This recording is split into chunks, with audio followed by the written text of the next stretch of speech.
Հարգելի հետևորդներ, ABC լուրերը ուղիղ եթերում սկսում է իր աշխատանքը, ես Գառին Թաֆյանն եմ, բարի առավոտ։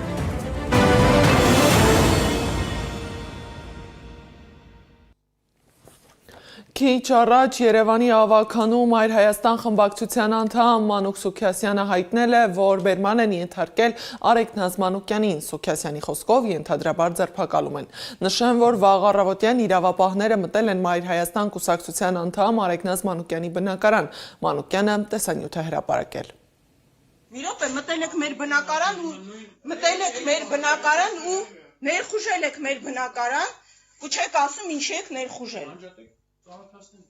Մի հատ դուք ներկայացեք, ասեք ովքեր եք, ինչի եք եկել մեր բնակարան, հետո որոշումը ցույց կտա։ Մի րոպե։ Մի խլեք ինձանից իմ հեռախոսը։ Տեղական լրահոսին դեռ կանդրադառնանք։ Մերձավոր Արևելքում հրադադարը երկար պահպանել չհաջողվեց։ Իրանը դադարեցնում է ԱՄՆ-ի հետ բանակցությունները վերջնական կարգավորման շուրջ։ Թեհրանը զգուշացրել է, որ ԱՄՆ-ի ցանկացած նոր ռազմական ագրեսիա ավելի մասշտաբային պատասխան կստանա, քան նախկինում։ Թրամփն էլ հայտարարել է, որ այնինչ տեղի կունենա Իրանում, շատ արագ կլինի, Վաշինգտոնը չի ձգտում երկարաժամկետ գործընթացին։ Ֆարս գործակալությունն էլ հայտնել է, որ ամերիկյան ռազմաօդային ուժերի հարձակումը սկսվել է տեղական ժամանակով մոտ 23:15-ին Բանդեր Աբբասում և Սիրիկում գտնվող թիրախների հարվածներով։ ԱՄՆ-ն ընդլայնել է Իրանի դեմ հարվածների մասշտաբները, հարձակվելով ռադարների և հոբ միջոցների վրա։ Պայթյուններ են որոտացել Պարսից ծոցի Ջազ քաղաքում և Աբու Մուսա կղզում։ Իրանական լրատվամիջոցները հայտնել են նաև, որ հարվածները եղել են Բուշեր ատոմակայանի շրջանում։ Մոտ 10 պայթյուն է լսվել է Չաբահարում և Կոնարակում։ Իրանի պետական հեռուստառադիոընկերությունը հայտնել է, որ ամերիկյան արկերի բեկորներն ընկել են Չաբահար քաղաքի հիվանդանոցի շենքի վրա։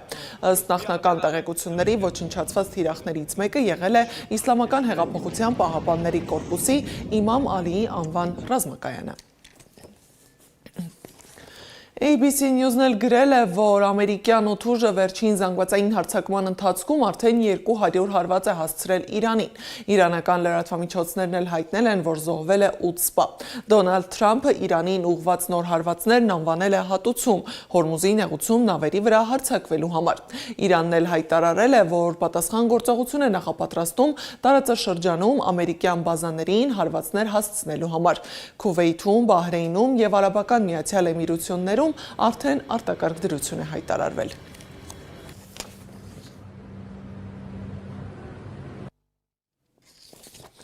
Հիշեցնեմ, որ Թուրքիայում ՆԱՏՕ գագաթնաժողովի շրջանակում ԱՄՆ նախագահ Դոնալդ Թրամփը անակնկալի էր բերել դաշնակիցներին, հայտարարել, թե Թեհրանի հետ բանակցությունները շարունակելու համար այլևս իմաստ չի տեսնում ԱՄՆ-ի և Իրանի միջև նախորդ գիշեր սկիզբ առած փոխհրաձգություններից հետո։ Ինձ համար հրադադարը ավարտվել է, ես այլևս չեմ ուզում գործ ունենալ նրանց հետ, նրանք պարզապես թափթփուկներ են, հիվանդ մարդիկ, նրանք չար մարդիկ են, քաղցկեղ, իսկ դուք գիտեք, թե ինչ պետք է անել այս դեպքում, պետք է վաղ փուլում վերացնել քաղցկեղը։ Ռուսաստանում դիզելային վառելիքի արտահանման արգելք է սահմանվել։ Փոխվարչապետ Նովակը Ռուսաստանի Դաշնության կառավարության խորհրդակցության ժամանակ հայտարարել է, որ շարժիչային վառելիքի պահանջարկն աճել է մոտ 1/3-ով, ինչը հանգեցրել է բենզալցակայանների լրացուցիչ ծանրաբեռնվածության։ Հուլիսին սկսվում է նավթամթերքի ներկրումը։ Նովակը նշել է, որ այժմ Ղրիմում վառելիքի գինը կրկնապատկվել է լոգիստիկայի վերաբերյալ դժվարության պատճառով։ Ռուսաստանի նախագահ Վլադիմիր Պուտինն ի պատասխան հայտարարել է, որ Ղրիմին և Ռուսաստանի հարավին վառելիքով աջակցելու վերաբերյալ որոշումները պետք է ընդունվեն հիմա, այլ ոչ թե ավելի ուշ։ Мы с вами понимаем, что эта задача невыполнима. Запас прочности.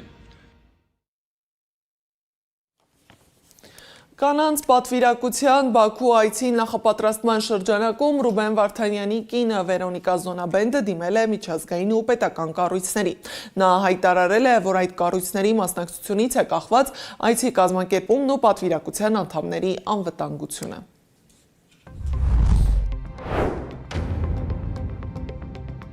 Ես բաց նամակներով դիմել եմ Ադրբեջանի Հանրապետության մարդու իրավունքների պաշտպան Սաբինա Ալիևային, Կարմիր խաչի միջազգային կոմիտեի նախագահ Միրիանա Սպոլյարիչ-Էգերին, Նիկոլ Փաշինյանին, Եվրոպական միության արտաքին գործերի եւ անվտանգության քաղաքականության հարցերի վերաբերյալ բարձր ներկայացուցիչ Կայա Կալասին։ Երկարատև կալանքի տակ գտնվող մարդկանց համար նման նախաձեռնությունը մեծ նշանակություն ունի։ Նրանց առողջական վիճակը, պահպանման պայմանները եւ ընտանիքների հետ կապը չպետք է մատնվեն անուշադրության կամ կախված լինեն պատահականություններից։ Զուգահեռ ազգային ժողովի Հայաստան խմբակցության պատգամավոր Լիլիթ Գալստյանը ԵԱՀԿ վեհաժողովում խոսել է Բաքվի միջազգային նորմերը խախտելու մասին։ Նա հայտարարել է, որ միջազգային իրավունքը սակարկության առարկա չէ եւ ոչ էլ նրա սկզբունքներն ընտրովի կիրառման առարկա։ Միջազգային իրավունքը կորցնում է հեղինակությունն ու վստահությունը, երբ նրա սկզբունքներն ու կանոնները չեն պաշտպանվում, իսկ միջազգային հանցագործությունները մնում են անպատիժ։ Պատգամավորը շեշտել է, որ վերջին 6 տարիների ընթացքում Ադրբեջանը բազմիցս անտեսել է միջազգային կոնվենցիաներն ու բանաձևերը, այդ թվում միջազգային դատարանների պարտադիր ուժ ունեցող որոշումները։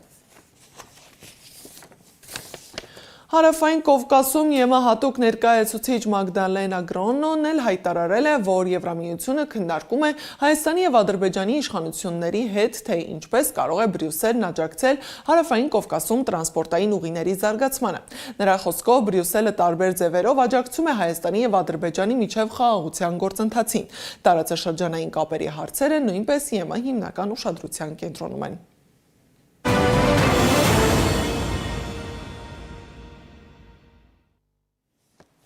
Հերթական հեռացումը Երևանի պետական համալսարանից, հերթը իրավապաշտպան Ռուբեն Մելիքյանինն է։ Նա հայտարարել է, որ ծանուցում է ստացել Մայրբուհից, ըստ որի սեպտեմբերի 1-ից այլևս չի դասավանդելու ԵՊՀ-ում։ Մելիքյանը համոզված է, որ որոշումը պայմանավորված է իր իրավապաշտպանական գործունեությամբ ու հանրային ակտիվությամբ։ Կենտրոնական ընտրական հանձնաժողովը ազգային ժողովի հերթական ընտրության արդյունքի ամփոփումից հետո գլխավոր դատախազությունից ստացել էր պատգամավորի թեկնածուների նկատմամբ քրեական հետապնդում հարուցելու, որոշների դեպքում էլ ազատությունից զրկելուն համաձայնություն տալու վերաբերյալ միջնորդություններ։ Հանձնաժողովը հուլիսի 8-ի հերթական նիստում որոշել է դրանք վերադարձնել գլխավոր դատախազություն։ Կենտրոնական ընտրական հանձնաժողովի իրավասության շրջանակներից դուրս է պատգամավորի թեկնածուի կարգավիճակ չունեցող անձի նկատմամբ քրեական հետապնդում հարուցելուն կամ ազատությունից զրկելուն համաձայնություն տալը։ Նշեմ, որ Ուժեղ Հայաստան դաշինքի նախընտրական ցուցակից ինքնաբացարկ է ներկայացրել 106 թեկնածու։